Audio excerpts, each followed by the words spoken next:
thing we have to fear is fear itself. The National Weather Service has issued a severe thunderstorm warning. Welcome to the Common Sense Practical Prepper Podcast, where prepping doesn't have to be complicated or expensive. Coming to you from a well-defended off-grid compound high in the mountains. Coming to you from his Florida room in Richmond, Virginia. Neither off-grid nor well-defended, unless you count his chickens and cats. Here is your host, Keith. Hey everybody, this is Keith and welcome back to the Common Sense Practical Prepper Podcast. December the 2nd, 2025. Whole bunch of stuff I want to talk about, so let's just get right to it. The price of silver, just shy of $60 per ounce. This is not investment advice, but everything I've read, it's not coming back down. So at $60 per ounce, that is out of my price range. I am priced out of purchasing silver rounds. I need to look at different options for bartering. I want to thank everybody who purchased something from Augustin Farms through my Augustin Farms affiliate link. Like I've said before, all of the proceeds, all of the profits, everything I made, the commissions through the month of November is being donated to the Chesterfield Food Bank. I had somebody make a purchase a couple days ago. I'm going to wait for that one to hit, let the account settle, and then I'll let everybody know how much I will be donating to that food bank. So the main topic of tonight's podcast, we're going to talk about the gray man concept, G-R-A-Y, G-R-E-Y, however you want to spell gray. And all the ladies out there that are listening, don't be offended. It's just called the gray man. You could call it the gray person, the gray man / female, girl, boy concept, but I'm just going to stick with gray man.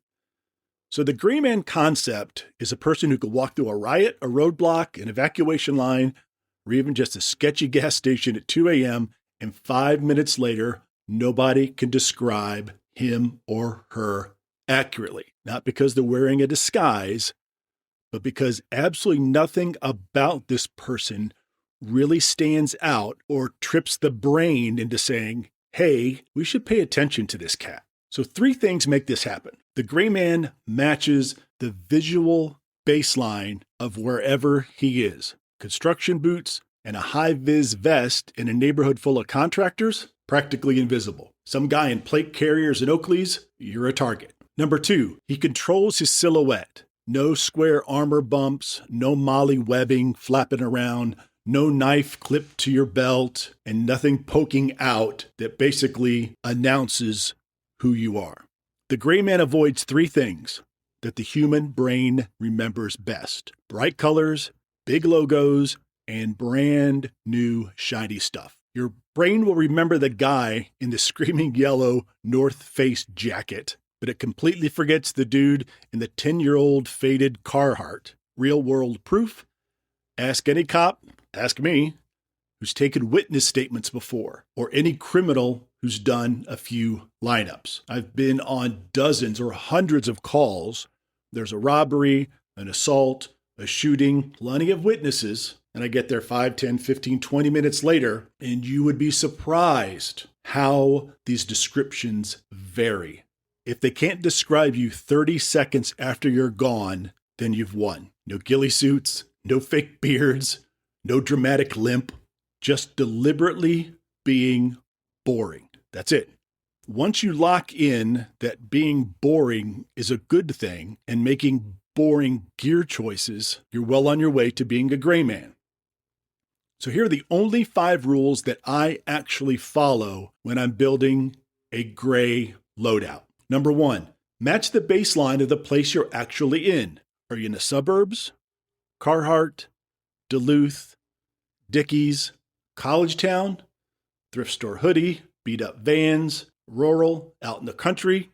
Camo is fine, and depending on what time of the year around here, Realtree camo is the local uniform you find at Walmart. Number 2, kill every logo. Get rid of every logo.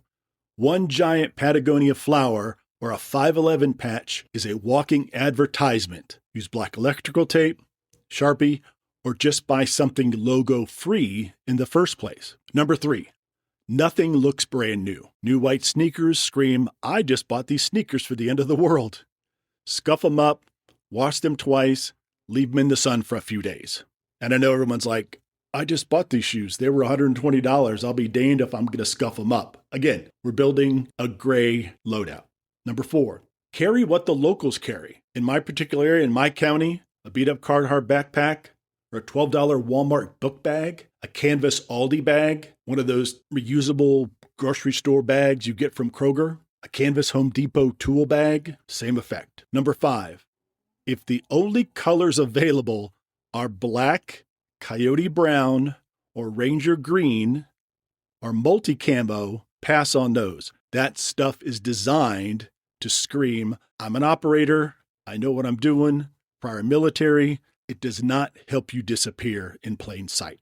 So real-world gray gear that actually works. So here are some direct civilian swaps that are easy to use. And I know everybody likes the tactical stuff, the 511, but again, you want to blend in. You don't want anybody to notice you. In a significant SHTF situation, stuck in traffic, there's an EMP, you have to abandon your vehicle, you get your get-home bag out, you want to blend in. You just want to be a guy or gal walking down the street. You don't want to look like a Navy SEAL or some Army Ranger that's all decked out in the latest gear because you just make yourself a target. All right, so a tactical backpack favorite, the 511 Rush series. Now, I have one of these. I purchased one of these several years ago, and I did use it when I traveled a lot because, I'll be honest with you, it's kind of cool. It's got the Molly webbing. You can put the little morale patches on it, and you can look cool. For an SHTF situation, it's not going to work. So instead of the 511 Rush Series backpack, get the gray version, which would be a JanSport backpack, $40, $50. A used Carhartt Legacy backpack, get those on Facebook Marketplace, $25, $35. You look like every high school kid or some construction guy just trying to get home. Tactical pants.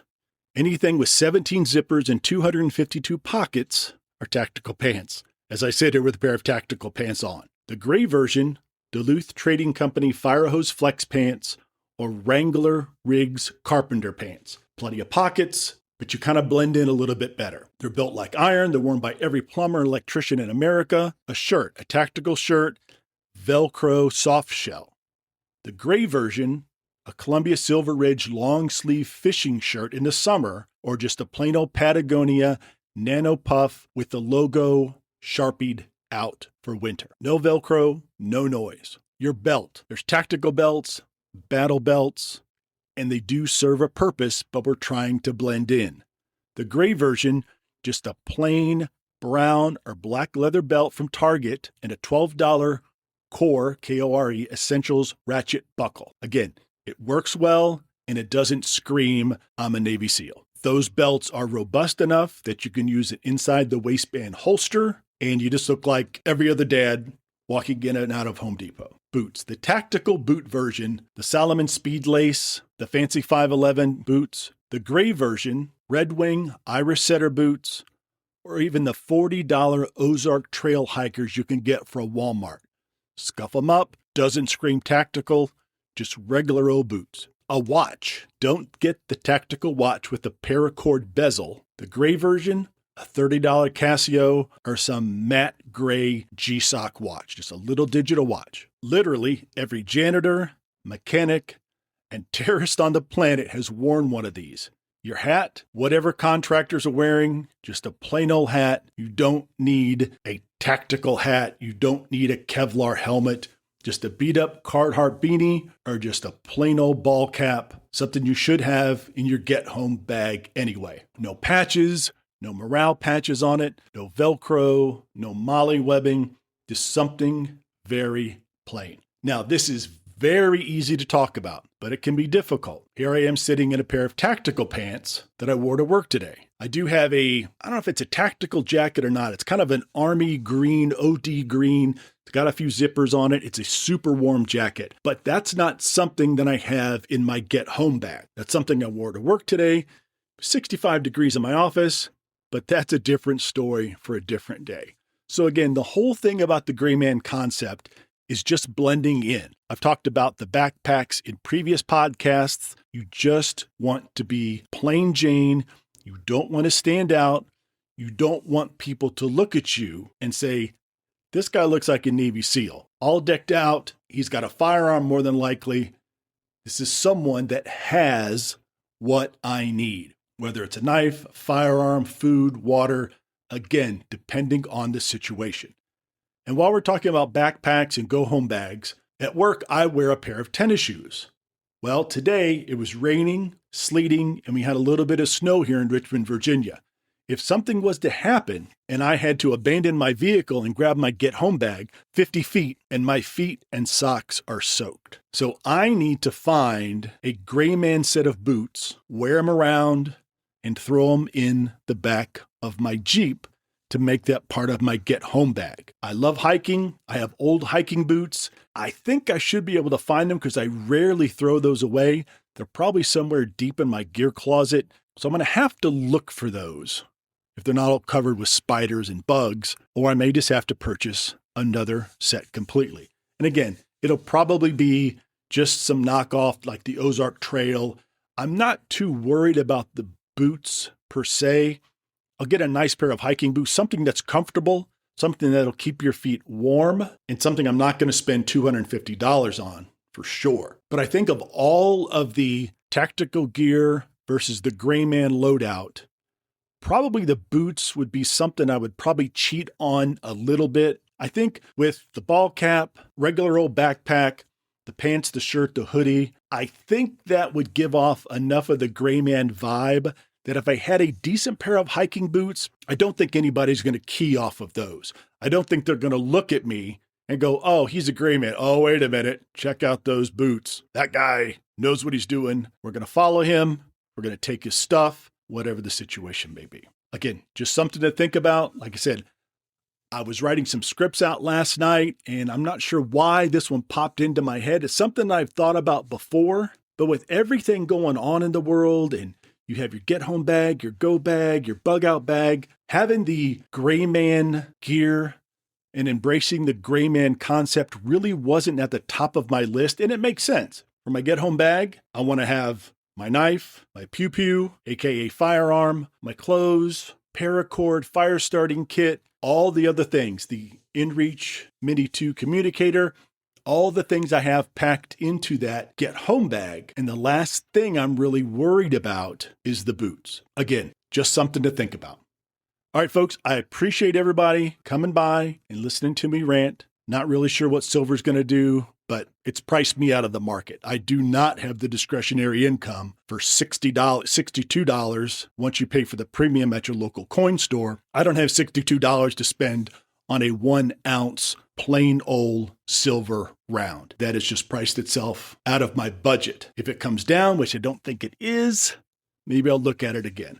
One thing I am looking at and that I have thought about, but I have very little, I don't drink, but alcohol, in my opinion, is probably the next best thing to silver. I don't smoke either, but I think tobacco would also be a sought after item. You always hear people when they try to quit smoking like 2 days or 2 hours after their last cigarette that they're jonesing and they're about ready to kill somebody because they're looking for a fix. That might be something. I really don't know that much about it. I don't know if you can put it in the freezer. I guess you could freeze dry it, or no, you don't want to dehydrate it. I don't know. If I was to go out and purchase loose tobacco, or I guess you can still get Red Man chew or whatever they call it. I guess you can still get that somewhere. You would need a way to store it long term, I guess is what I'm saying. I wouldn't want to go out and purchase something, a Red Man or a bag or however loose tobacco is purchased, and then 6 months later, it's, I don't know, does tobacco spoil? Listen, I don't even know what I'm talking about. I'm just making stuff up. But I'll have to look into that because I think alcohol and tobacco probably be something I'm going to consider substituting for silver unless something happens with the silver market and it drops down to $35 or $40 an ounce. Then I may look at it again. But until then, I've got to come up with some other options. All right, folks, I really appreciate it. Thank you so much. And as always, be safe out there. Take care of one another. And until next time. Thanks for listening to the Common Sense Practical Prepper Podcast. Be sure to subscribe so you don't miss an episode. While you're at it, help spread the word by leaving a rating and review.